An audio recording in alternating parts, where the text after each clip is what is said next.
Sekarang ini, banyak masyarakat yang masih berpikir bahwa pajak itu hanya merampas uang dari wajib pajak dengan tidak memikirkan kondisi wajib pajak dalam mencukupi kebutuhan hidupnya. Maka, saya Marcel Wijaya dengan nomor NPM 230624092 di sini akan membahas tax relief berupa personal exemption atau PTKP yang diharapkan dapat menambah wawasan serta membuka pikiran masyarakat bahwa nyatanya pajak itu tidak sepenuhnya merampas duit wajib pajak. Tetapi, pemerintah juga mengupayakan agar wajib pajak dapat mencukupi kebutuhan hidupnya sehingga tercipta kesejahteraan. Seperti yang sudah saya singgung, tentunya di dalam pajak terdapat tax relief yang dimana dapat menjadi beban pengurang dalam menghitung pajak terhutangnya. Terdapat berbagai macam tax relief menurut Victor Turon, seperti deduction, personal exemption, serta tax credit. Fokus kita pada hari ini adalah di personal exemption atau PTKP. Personal exemption atau PTKP adalah salah satu pengurang yang bermaksud untuk wajib pajak tetap dapat mencukupi kebutuhan hidupnya dalam tahun pajak tersebut. Sehingga hal ini dapat membuat besaran pajak terhutang yang dimiliki akan menyesuaikan dengan kondisi atau ability to pay-nya, karena konsekuensi logis dari adanya anak maupun memberikan keringanan bagi keluarga yang berpenghasilan rendah atau low income families. Di Indonesia, PTKP ini tentu diimplementasikan dalam menghitung pajak terhutang wajib pajak orang pribadi. Dan gambar di sebelah saya adalah besaran PTKP yang dapat digunakan oleh WP. Hal ini terdapat dalam Undang-Undang Pajak Penghasilan Pasal 7 Ayat 1 yang berisi penghasilan tidak kena pajak per tahun diberikan paling sedikit berupa sebesar 54 juta rupiah untuk diri wajib pajak orang pribadi, yang dimana maksud dari ini adalah pemerintah itu memberikan keringanan kepada wajib orang pribadi dengan memberi pengurang 54 juta per tahun atau setara dengan 4,5 juta per bulan. Dengan harapan mereka dapat menjalankan kelangsungan hidup dengan 4,5 juta per bulan. Dan yang B, 4.500.000 untuk tambahan wajib pajak yang kawin.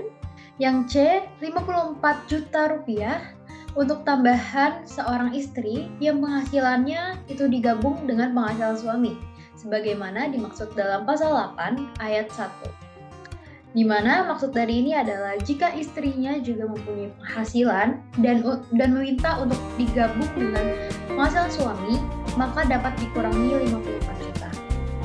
Dan yang terakhir, 4,5 juta tambahan untuk setiap anggota keluarga sedarah dan keluarga semenda dalam garis keturunan lurus serta anak angkat yang menjadi tanggungan sepenuhnya.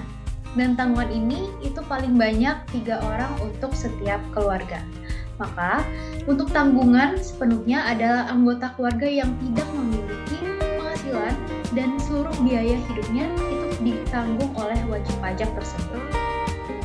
Nantinya, PTKP tersebut dapat dikurangkan oleh net income sehingga menjadi PKP atau penghasilan kena pajak yang nantinya akan dikali oleh tarif PPh pasal 17. Dan selanjutnya ada status suami istri. Untuk pertama ada kakak, yang dimana istri melaksanakan hak dan memenuhi kewajiban perpajakannya menggunakan NPWP suami atau kepala keluarga sehingga penghasilannya nanti digabung. Dan yang kedua ada HB, penghasilan suami istri dikenakan pajak secara terpisah karena suami istri telah hidup berpisah berdasarkan putusan hakim. Dan yang ketiga ada PH, penghasilan suami istri dikenakan pajak terpisah karena dikehendaki secara tertulis oleh suami istri berdasarkan perjanjian pemisahan harta dan penghasilan.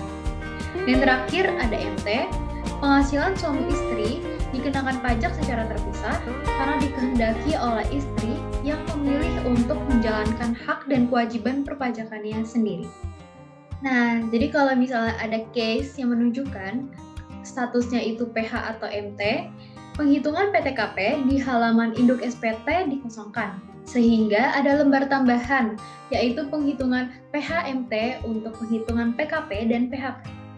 Selain itu, jika suami istri mempunyai penghasilan bruto dari selain pekerjaan bebas dan atau kegiatan usaha tidak lebih dari 60 juta dalam setahun, tetapi statusnya PH atau MT, wajib menggunakan SPT 1770S, bukan 1770SS. Maka, mari peduli untuk membayar pajak dan jangan bersikap apatis karena di dalam pajak juga terdapat berbagai biaya pengurang atau hal-hal yang dapat digunakan sebagai pengurang yang dapat meringankan saudara semua. Dukung pembangunan Indonesia salah satunya dengan membayar pajak. Sekian dari pemaparan saya. Mohon maaf jika ada kesalahan kata atau kalimat. Terima kasih semuanya. Semoga bermanfaat.